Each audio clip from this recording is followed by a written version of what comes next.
Alors bonjour à toutes et à tous. Aujourd'hui, j'espère que vous allez bien. Et aujourd'hui donc on se retrouve pour une nouvelle vidéo sur ma chaîne. Et comme vous avez promis hier, je vais vous faire tout simplement la suite de la deuxième partie de la vie de cité au Moyen Âge. Alors pour commencer donc comme d'habitude, n'hésitez pas à partager au maximum mes vidéos. N'hésitez pas à mettre des commentaires et à liker le plus possible afin justement de afin de promouvoir de plus en plus la chaîne YouTube. Ok.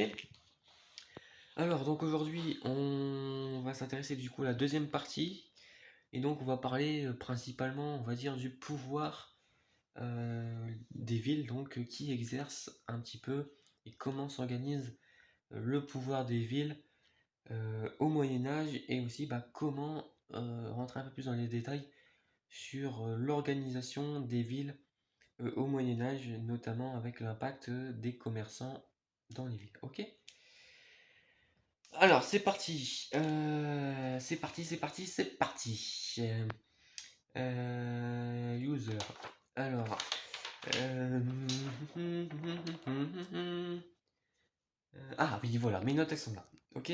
Alors oui, je vous rappelle déjà que je fais référence à ce livre, hein, Justine de France, d'accord, pour réaliser mes vidéos. Donc ce livre s'appelle La vie quotidienne au Moyen Âge. Et donc n'hésitez pas, justement, si vous souhaitez avoir plus d'informations, à avoir à me demander des petits renseignements sur le livre, si vous en souhaitez. D'accord? En tout cas, c'est un livre très très très bien auquel les informations sont détaillées avec simplicité et on n'a pas trop de difficultés finalement à comprendre les choses. Donc voilà. Puis moi, comme j'aime bien la simplicité et le but aussi de mes vidéos, c'est aussi de vous expliquer de manière très claire et sans chercher de difficultés, justement dans les explications. Et du coup, j'aime bien faire référence à ce livre pour que ce soit clair pour tout le monde. Ok.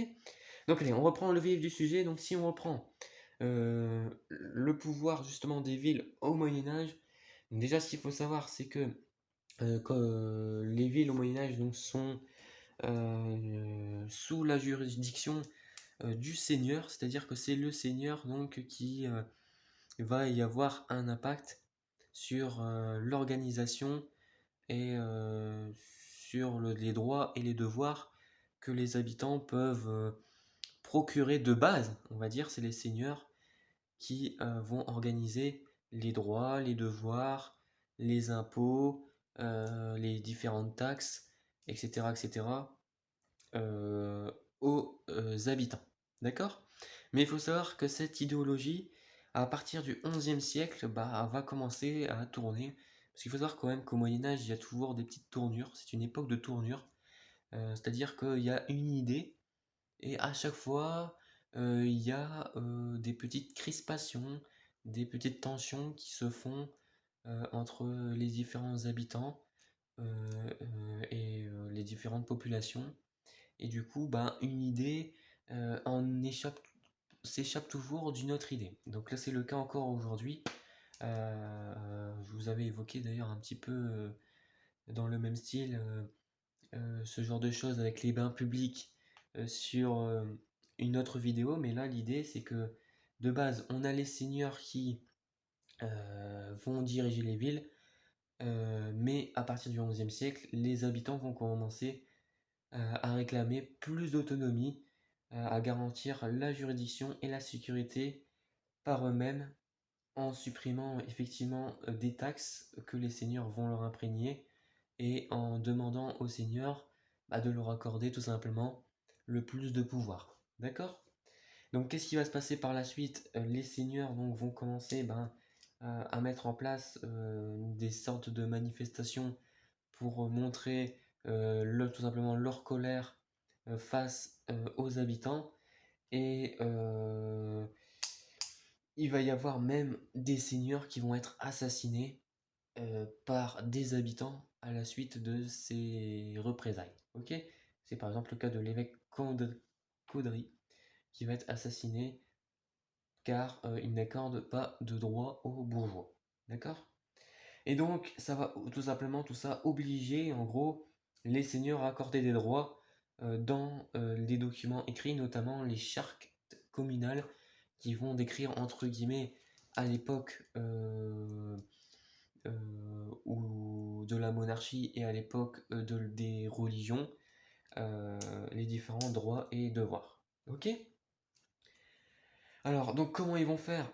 Donc, pour organiser tout ça, et bien tout simplement, les seigneurs vont dire aux habitants, bah, comme vous voulez des droits, et ben vous les aurez, et je vais vous accorder ces droits, mais à une certaine condition, et la condition c'est que ben, vous me devez de l'argent, tout simplement.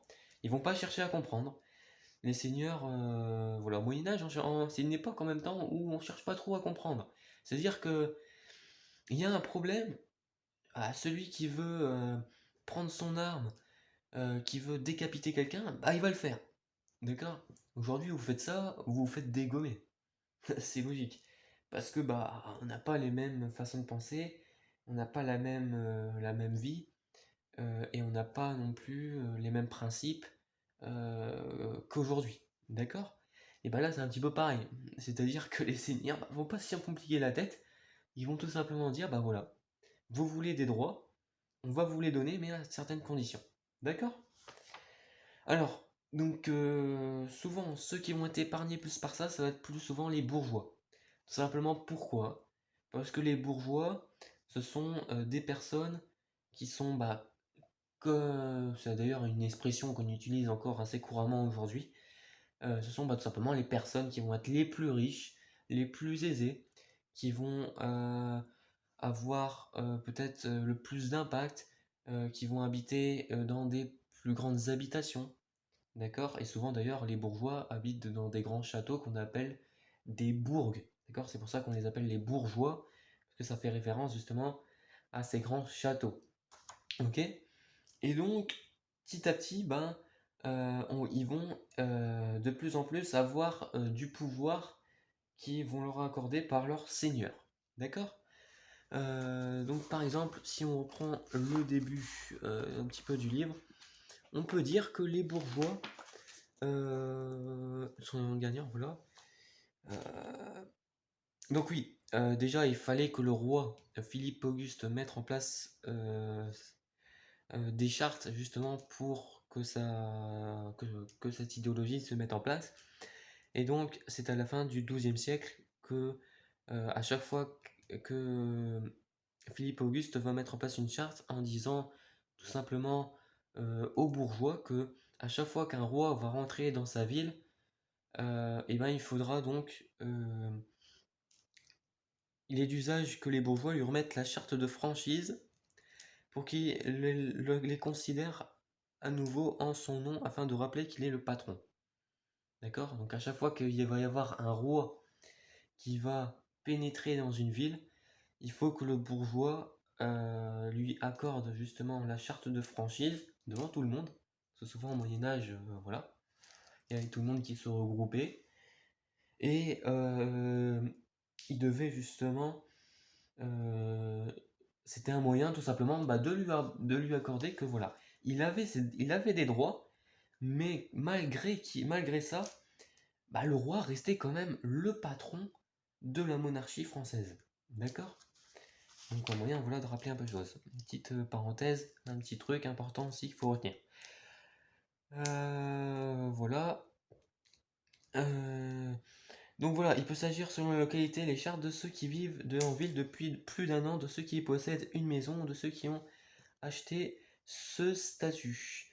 Puisque cela implique d'avoir de l'argent, les bourgeois sont le plus souvent des commerçants, des hommes d'affaires, des avocats et des juristes. Alors, les bourgeois aujourd'hui sont considérés aussi comme les plus riches, et souvent les plus riches exercent aussi ces différents métiers. D'accord? Donc ça n'a pas beaucoup changé. Donc, si on part du principe que les bourgeois avaient du pouvoir, ils avaient par exemple le pouvoir d'élire un maire, généralement pour un an. Ils avaient aussi le pouvoir de la justice, ce qui est quand même fort. Ils pouvaient aussi établir des impôts et de lever des milices. D'accord? Donc souvent, ça pouvait arriver que on élise en fait une personne dans une ville et on dise bah voilà, toi ça fait plus d'un an que tu vis dans la ville, ça fait aussi plus d'un an que tu respectes bien les différentes chartes qu'on t'accorde par les seigneurs, et du coup, ben, on va dire, ben voilà, tu auras le pouvoir de diriger la ville. Voilà. C'est comme si qu'on disait au mec qui était là depuis 20 ou 30 ans dans sa commune, qui avait une grande Lamborghini et une grosse maison, et qu'on lui disait du jour au lendemain, ben voilà, tu auras le droit d'être maire de ta ville. C'est quand même assez, assez intéressant. Quand même, ouais. Bon, ouais, on regarde un petit peu comment s'organisent les pouvoirs au Moyen Âge. Donc voilà, donc déjà une première forme de rébellion des habitants sur les seigneurs. C'est-à-dire que les seigneurs, bah, à partir du XIIIe siècle, bah, n'avaient plus tellement à 100% du pouvoir. Ok? Ils avaient quand même encore du pouvoir, attention. Hein. On ne dit pas que les seigneurs, ils étaient complètement éjectés de leur pouvoir. Ok? Paris, les gars.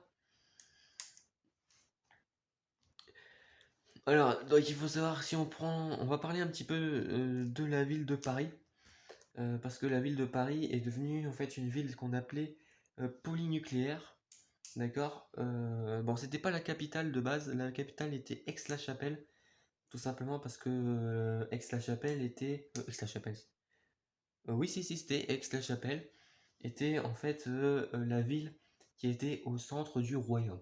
On considérait que c'était la ville qui était au centre du royaume. Et petit à petit, bah, la ville de Paris a pris de plus en plus d'ampleur et est devenue une ville polynucléaire, c'est-à-dire qu'on y exerçait un pouvoir aussi bien religieux, où on y a construit beaucoup de monastères. C'était aussi un pouvoir aussi il y avait aussi beaucoup de commerce.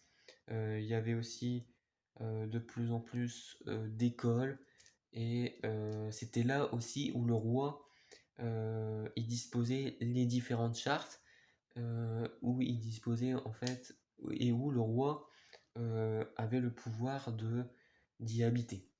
D'accord?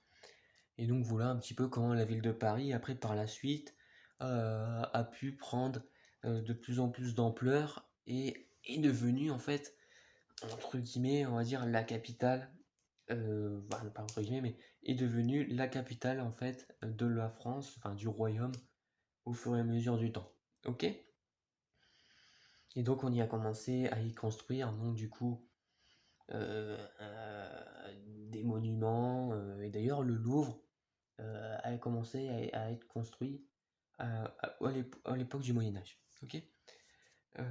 Oui, je vais oublier peut-être une petite précision par rapport aux bourgeois, c'est qu'on a construit justement des entrepôts d'archives, des arsenaux, des tribunaux et des prisons qui ont été créés, mais justement qui étaient sous le pouvoir de ces personnes-là et pas des seigneurs. C'est-à-dire que ça dépendait pas de l'Église, mais ça dépendait de la bourgeoisie. Ok? C'était juste un petit topo par rapport à ça. Ok, bon, on va aller un petit peu plus vite, hein, parce que sinon on va pas passer 35 minutes là-dessus. Donc voilà. Donc il faut savoir qu'à Paris, largement polynucléaire, hein, comme je vous le disais, la municipalité de Paris n'apparaît que dans la seconde moitié du XIIIe siècle, et que les chartes en fait à Paris ne vont pas être appliquées tout de suite, tout simplement parce que le roi aura le privilège d'y habiter. Voilà, et donc il y avait des prévôts qui étaient chargés de contrôler le domaine royal et les services fiscaux. Ok? Donc c'était justement la présence du roi qui encourageait les grands princes à prendre une résistance à Paris pour rester dans son entourage et de se faire bien voir de lui. Tous ces nouveaux résidents stimulent l'économie de la ville qui ne peut que continuer de se développer. Voilà. Ok. Voilà. qui ont fait l'office d'un centre religieux important. La présence d'ecclésiastes entraîne la création d'écoles, puis d'universités à partir du XIIIe siècle, logiquement d'imprimeries dès le XIVe siècle. Ok. Ok. Donc, comment s'organiser aussi un petit peu les villes au Moyen-Âge? Voilà, donc faut savoir que la ville, au Moyen-Âge déjà, était en fait un territoire à la fois urbain et rural. D'accord. De base, on part du principe que la ville avait une caractéristique rurale et urbaine.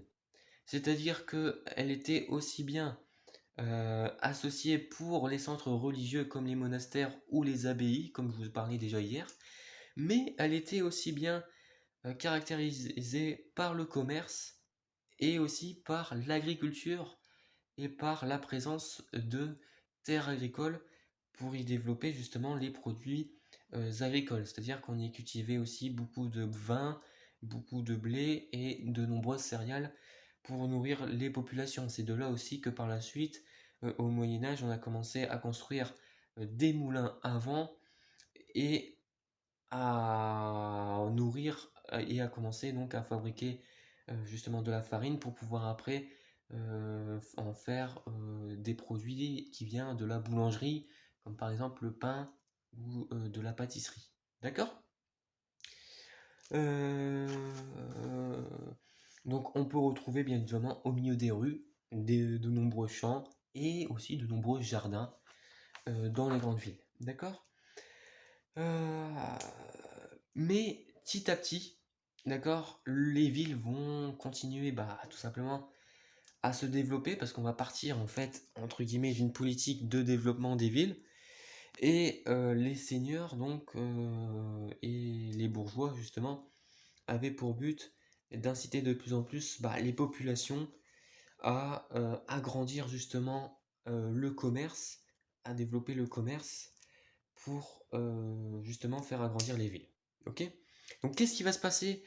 Quel est l'impact justement du développement des villes au Moyen Âge? Et bien tout simplement, qu'est-ce qui va se passer? On va développer les villes. Donc le fait de développer les villes, ça va justement réduire de plus en plus les espaces agricoles et les terres agricoles. Et donc à partir de là, on va avoir de plus en plus de productions qui vont être exportées et importées dans de nouveaux territoires. Ok. Et donc, ça va obliger aussi les communes voisines à faire des échanges de plus en plus, de faire de plus en plus d'échanges économiques. Euh, et donc, les urbains doivent développer de nouveaux moyens de conservation et mettre en place un circuit économique avec la campagne plus ou moins proche. Une innovation qui entraîne l'apparition de nouveaux métiers liés à l'alimentation. D'accord? C'est à partir de là qu'on va commencer à y découvrir de nouveaux métiers. D'accord?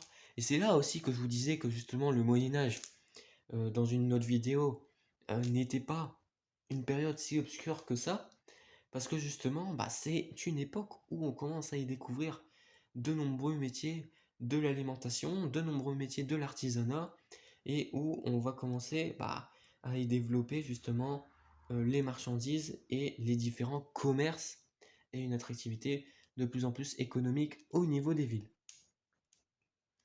Ok. Voilà, donc importation, nanana, Venise apporte parfois son blé de Bulgarie, la France fait venir des produits par exemple d'Allemagne. À Paris, les commerçants font venir du port de Dieppe les poissons par convoi de chevaux et non l'inverse. Avec ces importations arrivent aussi les premières appellations, la notoriété de certains produits, les pâtes de Pauline, les moutardes de Dijon, etc., etc. Donc par exemple la moutarde de Dijon, voilà, les premières appellations aussi vont arriver en faisant des importations et des exportations. Et c'est là, c'est pourquoi on découvre justement de nouveaux produits. Il faut savoir que de base, au début, on était au Moyen Âge, on était plutôt partant pour produire localement et avoir justement des terres. On partait des terres et on produisait localement et après on utilisait le commerce pour justement faire l'attractivité économique de la ville. Mais là, après, ça va de plus en plus loin. D'accord? Pourquoi aussi ça va de plus en plus loin? Parce que ben, vous avez même des personnes, des marchands voilà, importateurs, qui vont venir d'autres pays et vont venir, par exemple en France, pour proposer aussi leurs produits. D'accord? Il va y avoir aussi des villes qui vont développer de nombreuses foires commerciales et de nombreux marchés, justement, de plus en plus. C'est le cas par exemple de Provins, où il va y avoir des marchands importateurs qui vont écouler leur production sur les marchés, dans leurs boutiques, à la criée, mais aussi lors de foires. D'accord? Euh, Alors, ce qui va se passer aussi, c'est qu'il va y avoir du coup. Du coup, les marchés.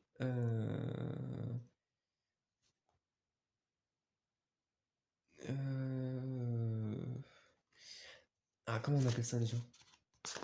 Je l'avais vu la dernière fois, tout à l'heure. Donc il va y avoir de plus en plus de règles, on va dire, à respecter.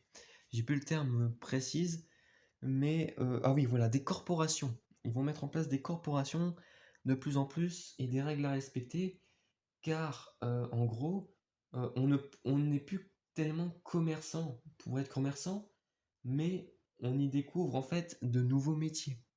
D'accord? Et il va commencer à y avoir une certaine mise en valeur des métiers, et donc les personnes vont commencer à toucher des rémunérations. Et donc on part du principe que bah, si les personnes commencent à toucher des rémunérations, eh ben, il faut qu'il y ait ce qu'on appelle des corporations, pour que ce soit pas la pagaille et que ce soit pas du tout et du n'importe quoi. D'accord? C'est-à-dire qu'on commence à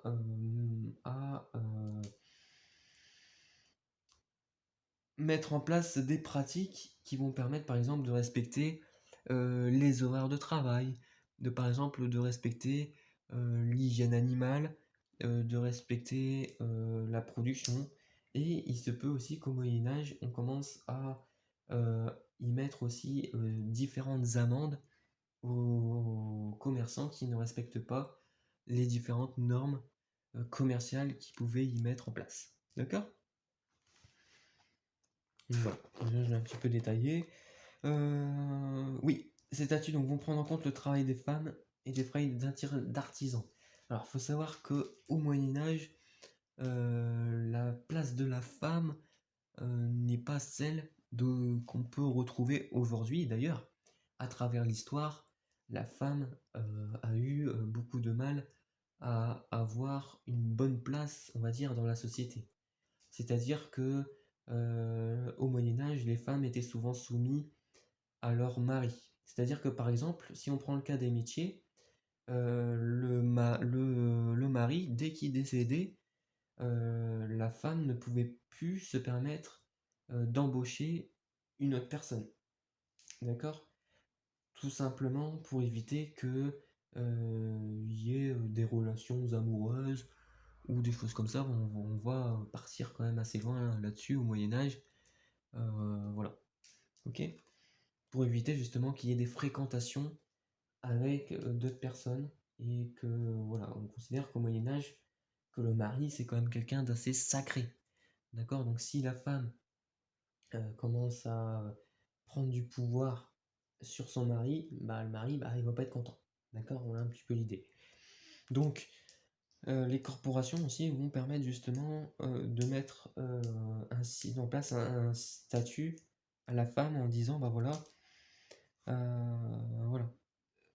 D'accord? Donc là par exemple ils disent ces statuts prennent en compte le travail des femmes et des femmes d'artisans qui exercent souvent le même métier que leur mari.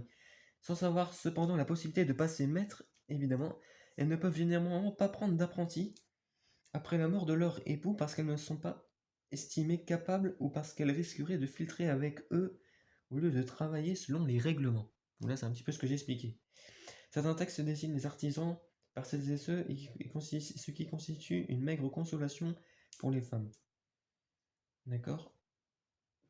Donc on dit que quelques métiers sont exclusivement féminins, comme le cas du textile.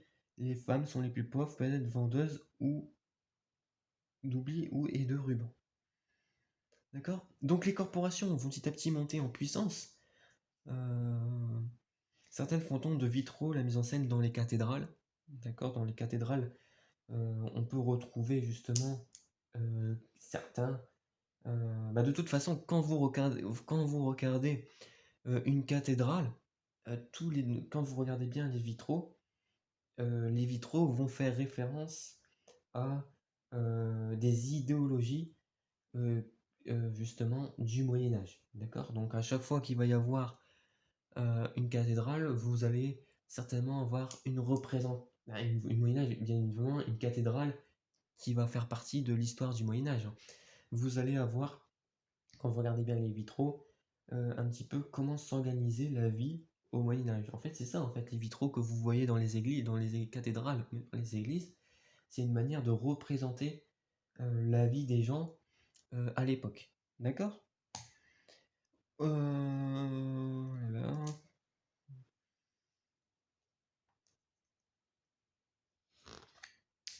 Euh, Qu'est-ce que j'ai encore à dire? Ils préfèrent échapper. Alors, vous avez aussi certaines personnes qui ne vont pas forcément toujours respecter et qui vont échapper, on va dire, les fameuses corporations. D'accord? Euh, ça peut arriver aussi, donc eux ils prennent cher. Hein, on se doute bien.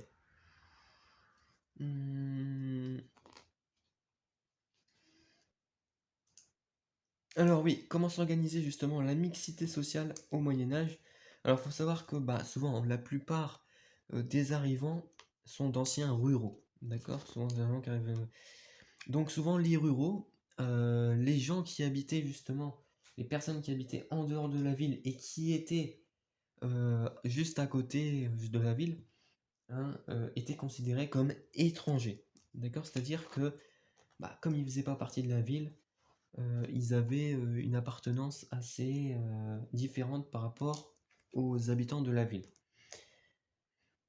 Tiré par l'industrie textile, et ce n'est plus tard que le XVe siècle qu'on trouve parmi les origines géographiques plus lointaines. Alors, souvent, les étrangers installés en ville ont tendance à se regrouper par origine géographique, voire dans les grandes villes marchandises, à s'organiser en confréries pour assurer l'accueil de leurs ressortissants, continuer de pratiquer leur culture et leurs traditions. D'accord?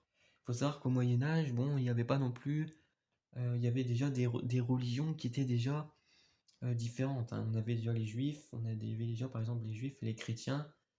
Voilà.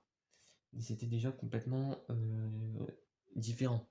D'accord? Et donc pour éviter qu'il y ait des problèmes entre les chrétiens et les juifs, on avait tendance à les regrouper ensemble pour éviter les différents problèmes. Ok? Et continuer de pratiquer leur culture, justement, et qui permettent justement de pratiquer leur culture et leur tradition jusqu'au XIIIe siècle, avant que leur nom de famille ne devienne héréditaire. On devine les origines grâce aux patronymes. L'ancienne. Alors, les anciens sont généralement plus respectés, les nouveaux souvent cantonnés à des métiers pénibles ou mal considérés qui les maintiennent en marge. On estime que les étrangers représentent 20 à 30% de la population des villes au XVe siècle, qui sont là pour s'y établir ou du passage. Ok? On retrouve des juifs fuyant les persécutions, des religieux ou des personnes cherchant à changer de vie. Des campagnes aux alentours ou des personnes cherchant, ouais. On compte parmi eux beaucoup de serfs en quête de liberté, mais aussi des paysans aisés qui envoient un de leurs enfants surnumérail en ville pour qu'ils deviennent apprentis ou qu'ils y étudient. Bon, c'est un petit peu le cas aujourd'hui au niveau des grandes écoles. Quand vous venez de la campagne, vous allez étudier en ville. D'accord? Euh, donc voilà un petit peu les différents types euh, d'étrangers qu'on pouvait retrouver, qui étaient considérés comme étrangers dans les différentes villes du Moyen Âge. En déclarant... nanana.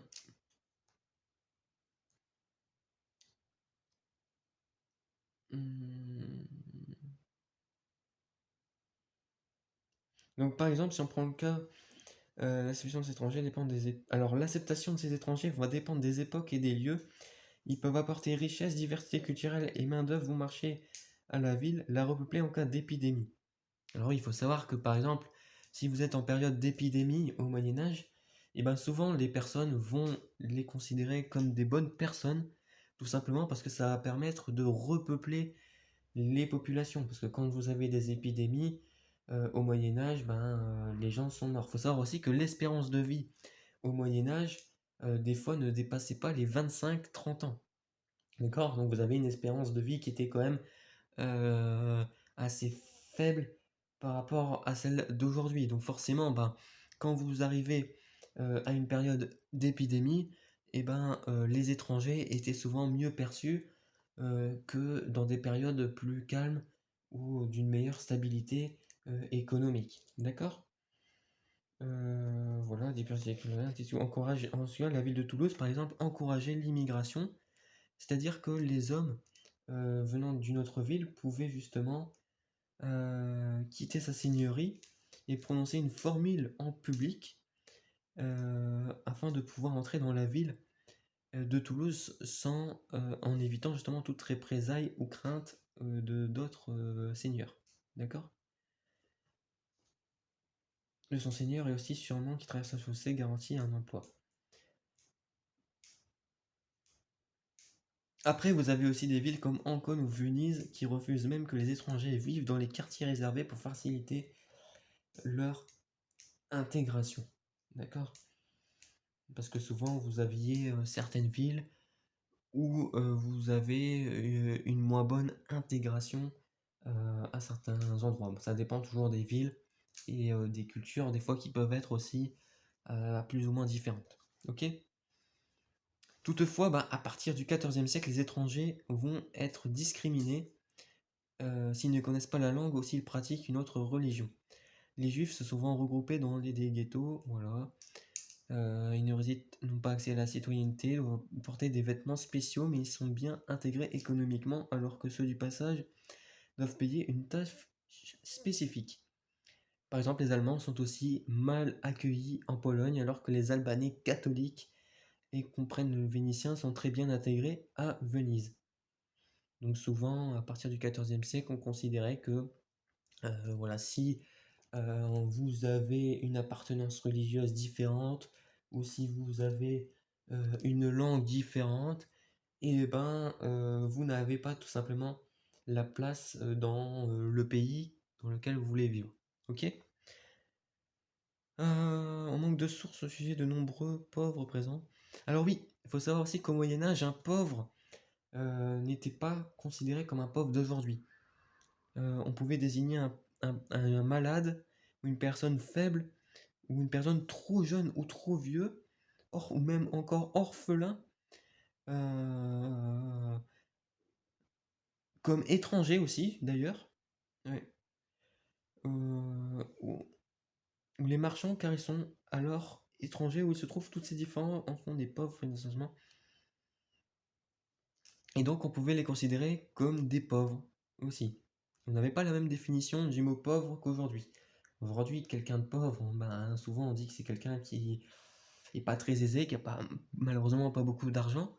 Mais au Moyen Âge, si vous étiez trop jeune ou trop vieux, ou si vous n'avez pas forcément les mêmes coutumes qu'un tel, vous pouvez vous considérer, vous étiez orphelin par exemple, vous pouvez vous considérer comme pauvre. D'accord? Ça c'est aussi une chose que je faut retenir. Vous pouvez retenir aussi. Euh, ok. Qu'est-ce qu'on peut dire aussi d'autre? Il y a les bourgeois. Hmm.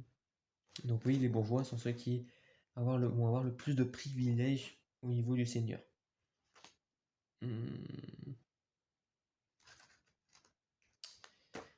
Paris d'ailleurs va être celle qui va privilégier le plus justement la bourgeoisie. Les bourgeois de Paris bénéficient de la protection royale dans le royaume puisque leur seigneur est aussi roi de France et sont exemptés du droit de gîte qui permet au seigneur et à sa cour de réquisitionner n'importe quelle demeure pour y être logé et nourri. Ils peuvent aussi saisir les biens parisiens et leur débiter. Ils sont parmi les premiers à adopter un nom de famille au XIIIe siècle en plus du nom de baptême. D'accord. Donc voilà, je pense que j'ai fait un peu le tour de ce que j'avais à dire. Ouais, bon, je pense que c'est bon, on est déjà à 35 minutes de vidéo. Donc voilà, c'est une très très longue vidéo, tout simplement parce que il y a tellement de choses à dire. Et voilà, je vous encourage d'ailleurs à vous remercier voilà, de m'avoir suivi tout simplement. Et voilà, je vais pas faire plus long parce qu'on est déjà à 35 minutes. Et j'espère que vous allez passer une bonne journée. Et voilà, merci, bonne journée, au revoir.